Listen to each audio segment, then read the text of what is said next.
All right, who can give themselves the bushiest bubble beard?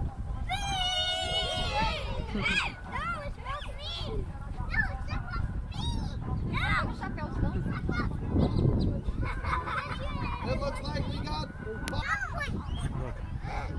Oh, that's not for Fortnite.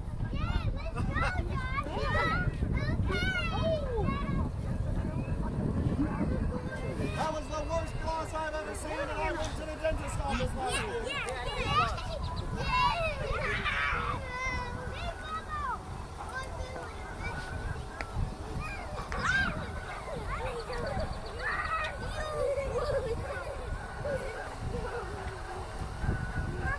Yes, yes, here. They're here.